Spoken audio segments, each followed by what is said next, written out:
What's up, nerds and nerdettes and we little nerdlings all? It's your buddy Big John and G, Two Gun Pixie presents Legendary Gaming. So we've been going through this, right? You've been following along. Thank you very much for doing so. So it all started with an unboxing. Oh yeah. And we got to see all the cool little item meeple parts that came in the newest Gamelyn Games' Tiny Epic series, Tiny Epic MECHs. Alright, so it was the deluxe edition. We all saw the unboxing for that. So I got a couple of extra things that if you weren't a backer for the deluxe, you're not getting. Now, there are ways to get it. There are people out there that sell deluxe versions of Kickstarter games and everything. So this is a preview, and you can get to see that and make a determination whether you think it's worth it to pay the extra money. Because you're going to see the extra stuff as well as what the Kickstarter came with. All right? So we're going to take a look at how this all works out now. Right? Because we went from the unboxing, and then from there we got into the setup. Now, there was a lot of little parts in that setup, huh? Wow, there's a lot of stuff. But although it looked a little overwhelming visually, it wasn't that bad to set up. Went pretty easy, actually.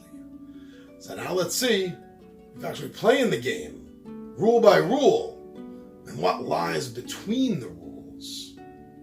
Let's see how that works. Alright, so Tiny Epic MECHs. Let's see how to play this. I'll see you down at the table.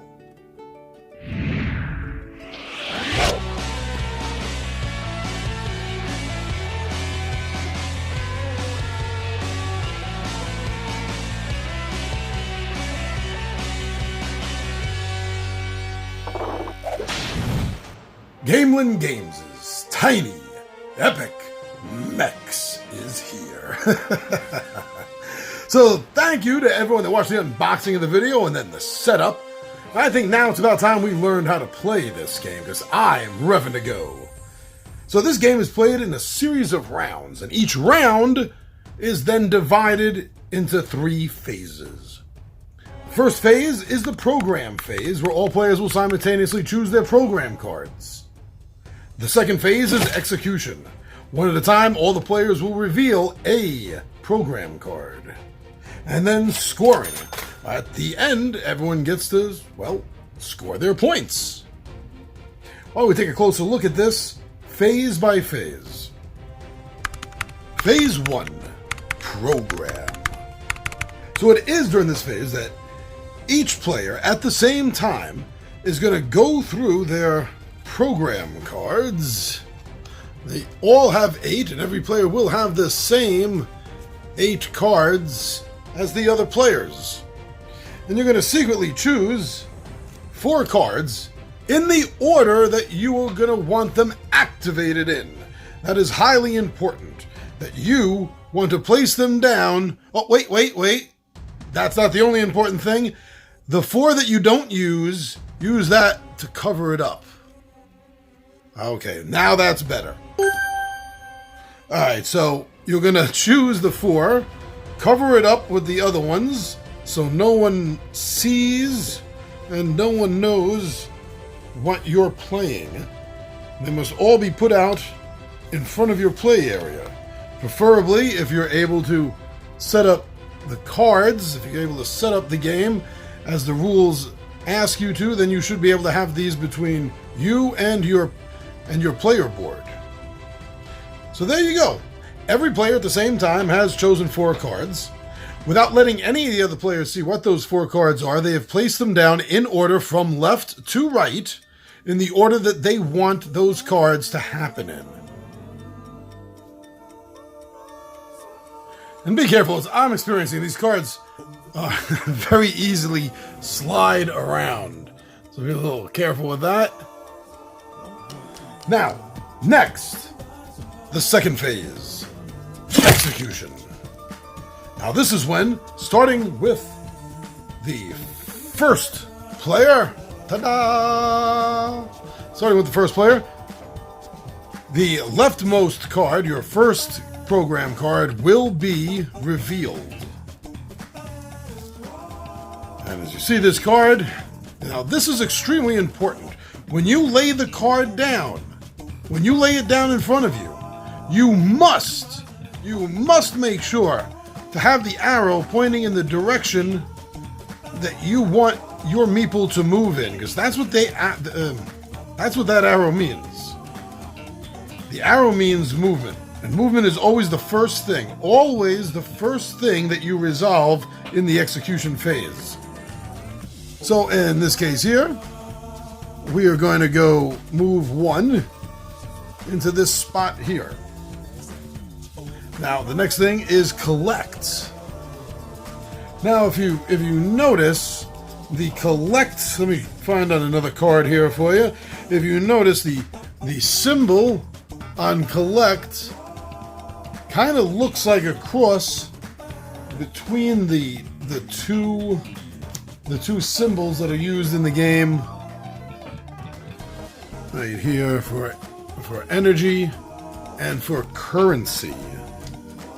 The reason for that is because the collect action, you collect resources from any and all of the areas that you control. You control an area that you yourself are in, or an area that you have a mine, or if you've laid a turret down somewhere. Those are all considered areas that you control. Now you're only going to collect once. If I had done the collect and while I moved around and I came back here and I did the collect, even though there's myself and my landmine, I'm still only collecting once for that. But because I had moved, I am now going to get a chance to make a collection on two resources of money and one resource of energy. So on my player board, the credits would move up 2, 1, 2, and my energy would move up 1. And that's because I occupy my own base with the landmine that's there, which gives me a credit and an energy, and I am currently on a space that grants credit. Some of the other things that will happen during this phase is that you may play a card that will give you a purchase ability. And with the purchase phase, you will be able to do just that. You will be able to purchase either one of the basic weapons, which is why we left them out during the setup, or you could purchase one of the advanced weapons. Now, advanced weapons cannot be used by pilots themselves unless the pilot is in a power armor or the mighty mech. But you can always buy without the use to have, so you could plan ahead. I, in this case, would buy, since I have 5 currency, I would buy this Shock Knuckles melee weapon attack, as you can see. Give me 4 victory points. Regular strike cannot be countered even by the riot shield, and a power attack cannot be countered even by the riot shield. Now, considering that I'm playing Ghost, Ghost is the one exception. He can gear up one advanced item, one advanced weapon, which is why, in this case, that's what I would go for. When you deploy a turret, you will leave the item in that zone that you occupy, and you will lose a number of energy equal to the zone's value. In this case, that was a 3, so this 4 would go down to 1. Deploy Mine is another action that could be on a card that you're going to land on and activate. When you deploy a mine, you pay a number of credits equal to the zone you are in this case 3, and then you're going to take one of your mines, but without showing the number, you are going to place that mine down. That number will not be revealed until somebody, an enemy, comes into this area, then it will be flipped. And then, well, we'll get to that. That'll be coming up. Boom, baby! It is important to keep in mind that any zone, any area, any card that you are occupying can never have more than either one mine or one turret. You can never have both. You can only ever have one of the two there. Not only that, you can only ever have one mine or one turret. You can never have two. Power Up. Now, this is an action that will give you a choice. When you land on Power Up, you're going to be able to do one of two things. You'll have the option to either heal yourself by spending one energy. You will be able to heal 2 points. The other option you have is upgrading to your power armor. Ha! So when you upgrade, no matter where your health was, when you upgrade, you're going to do two things. You're going to flip over to your power armor side, and then whatever your health was, it doesn't matter because now you are at max health now. And you are ready to go. And don't forget, your player card looks really cool, but you want that item, meeple, to look really good too. So you're going to take off what you have. You're not losing it at all. You are not losing it. You just need to take it off so that you can open up the armor, get yourself situated in it, right there. Close it up, and then re-gear yourself up. I don't know if I can. It's off center there from where it was in comparison. I like this being back here. He's a cyborg. The only reason he had it to begin with in basic mode was because he's a cyborg. So I like putting that electro fist hammer right back there. If, during the course of a player's movement, they find themselves moving into the same zone as the Mighty Mech armor, and the Mighty Mech armor is not occupied, well, then that player gets to immediately occupy and take control of the Mighty Mech armor. Upon taking possession of the Mighty Mech, you will get to choose which side of the card that you want to use. Either the Troy 3000 with the rocket charge, or the Sparta 3000 with the force field. And when you decide, you're going to place it right over your current card, and you're going to max out the health.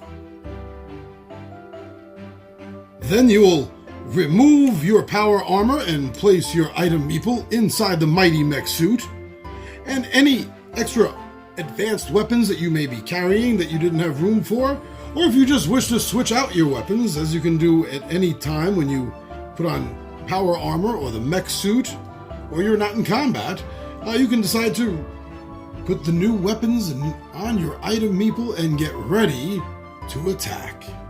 When you are in the Mighty Mech armor, remember that you cannot heal. The Mighty Mech armor is incapable of fixing itself in any way or being fixed. That's it. You take the damage. Nothing you can do about that. Also keep in mind that when you enter the Mighty Mech armor, your pilot loses their pilot ability. It no longer takes effect. Instead, you are either gaining the bonus from the Sparta 3000 side with the force field, or with the Troy 3000 rocket charge attack. And yes, that also means that you cannot benefit from the power-up action while you are in this armor. Whenever one item meeple moves into a zone that is occupied by another item meeple, that will automatically initiate combat! Ha ha ha! That's what you've been waiting for! The player that initiated combat will automatically score 1 victory point and will get to make the first attack. During each combat, you can only use each weapon once. After your chosen weapon is used, you're going to turn it on its side to signify that you've used it. It is exhausted, it is recharging. Now, if I had used the Shock Knuckles, then my attack would cause 2 damage that cannot be countered, even by the Riot Shield. Very, very useful first advanced weapon to get. Even though it is rather expensive, it is a really very interesting and good choice for a first advanced weapon if you can grab that. Now, you also notice underneath down here, you see 2 clashed swords. Well, that means a power attack. Normally, a power attack is only going to happen as a counter attack. So after I hit red with the 2, then red would be counter-attacking me with a 3. And my Riot Shield counters all attacks and heals 1 health for each energy that I pay for a max of 3. Now there are certain ways, if during the program movement phase I had played that card. It's a diagonal jump card. There's also an orthogonal jump card.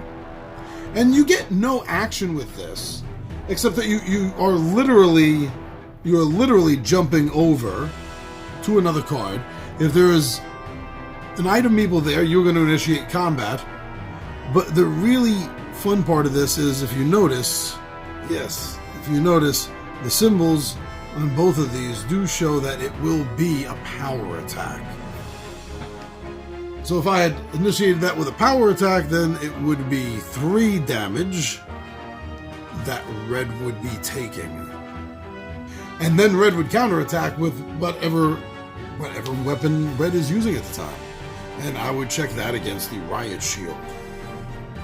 I love how handy the player boards are because they can almost teach you the game just by looking at them, really.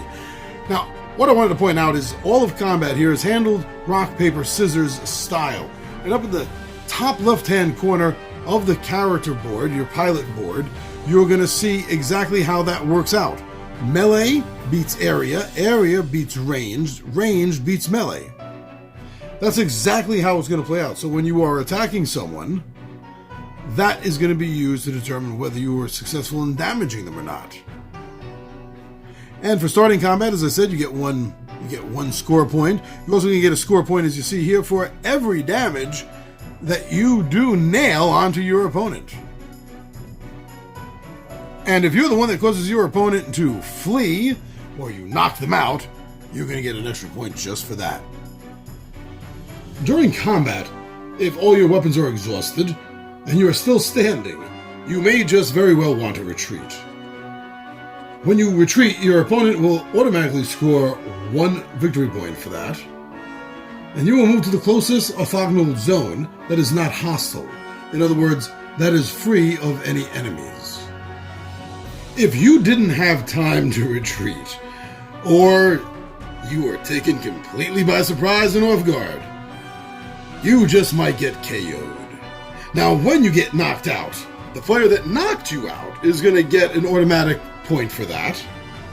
And you are going to go into ad hoc mode, just as you do if you retreat. I'll get to ad hoc mode in a moment.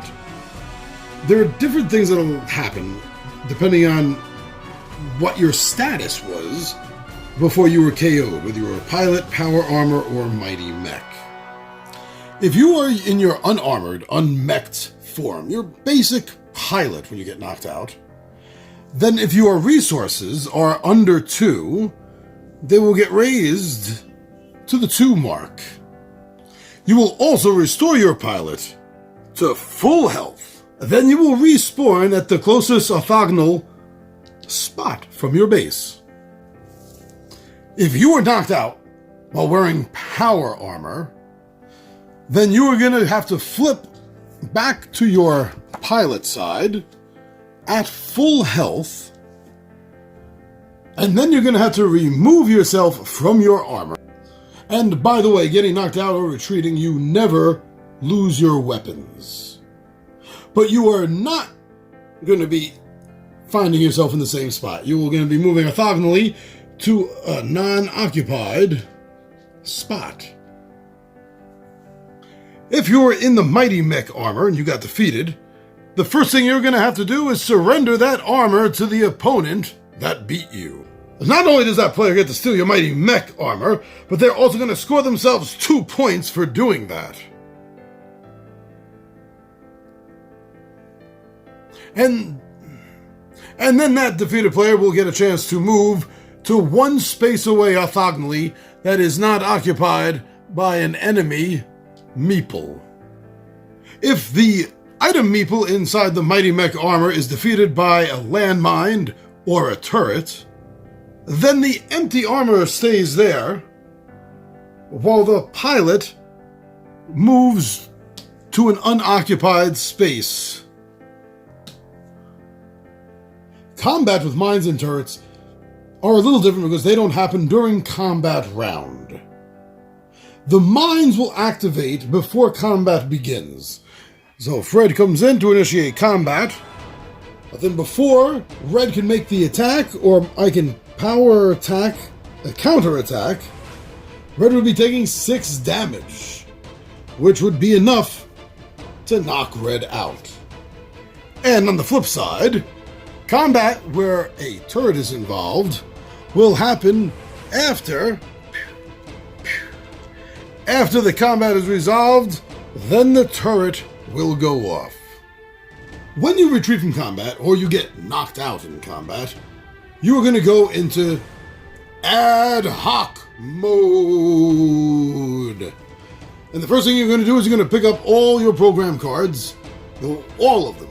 All 8 of them, the ones that you put down face up, the ones that you put face down to cover them, the ones you've already revealed, you are going to take them all back into your hand. The next thing you're going to do is you are going to put this awesome, handy, dandy, ad hoc, attack disabled for 1 turn card down in your program area.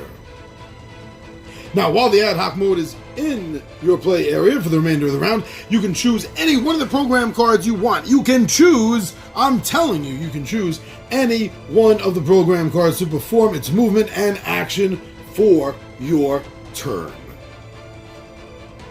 And you know what? On later turns, you can even choose to use the same one again. Shh.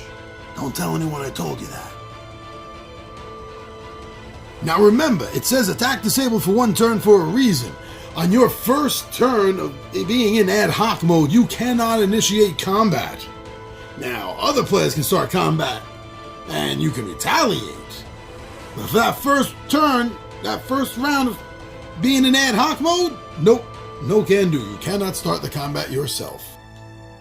If the round ends, and it is the 2nd, the 4th, or the 6th round, then you're gonna get to do some scoring. You'll pass the first player token over to the next player, who will then take those responsibilities under their own wing. And everyone gets to pick up their program cards or their ad hoc mode cards. Points will be scored by areas that are controlled by each player, and they will be scored by their value. The value that's listed on the card is how much you are going to score for that area that you are in control of. And remember, being in control of it means your item meeple is in it, a mine is there, or a turret is there. And you'll score those points. You're also going to score points for each mine itself, because each mine is going to be worth the zone's value. So if you have a mine in a zone 3, that mine is 3 points. Turrets are going to score double for the zone value, so a turret in a zone 2 will be worth 4 points. The pilots themselves are going to be scoring points equal to the zones that they are in. They're in a 2-point zone or a 3-point zone. That's the score that they're going to be bringing back to the scoreboard. Any pilot inside the Mighty Mech armor will be scoring 3 points just for being inside that Mighty Mech suit. If you are scoring for the 6th and final round, then you are also going to add in the points that you find in the top right-hand corner of any purchased weapon that you have, because those are also going to be adding to your final points. Whether they are advanced weapons or whether they are basic weapons, they are going to be adding every single one of them that you have collected, whether you are using it or whether it is just in your hand. You want those points, baby. It's raining points for you with weapons. In the case of a tie during the sixth and final round, then the player that is in possession of the mighty mech armor will win. If neither pilot that is tied for the win is in the mighty mech armor, then the winner will go to the player who has the most weapons. And if it is still a tie after that, my friends, then they will be sharing the victory. And that is a rundown of the game. That is how you play the game turn by turn. That is what the cards do. That is what the actions do, the programs do. And it's runs slightly different for a solo game, but I'm going to teach you the solo game while I am playing a solo showdown. And I think that's going to be the very first one you see. I think you're going to see the solo showdown before you get to see the 20-sided warriors tackle this for a Pixie playthrough, my friends. But my goodness, I am really waiting to play this game, and I've never really been excited for games that involve the whole program movement. Never been a big fan of that, but I'm really kind of feeling this. So let's see how it plays. Let's see how it plays out for solo play. Let's see how it plays out for all versus all. This is going to be fun. So thank you for checking this video out. Thank you for checking out all the videos, actually. That's very cool of you. And for going over to our Facebook, our Instagram, and our Twitter and seeing what's going on over there is awesome. You go to our Zazzle store, and thank you so much for that. For those of you that have gone over to the Two Gun Pixie Zazzle store and checked out some of the designs that we have over there and seeing if there's anything you like. There's been a few sales moving around, so obviously there's a few people liking what they see. Thank you very much for checking that out.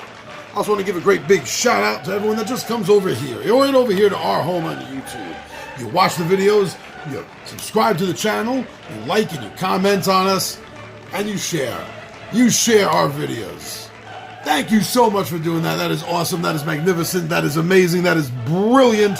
Thank you very much. That's the greatest way to give us a little advertising boost as well as to let us know that you really liked spending that time with us. So awesome, everyone.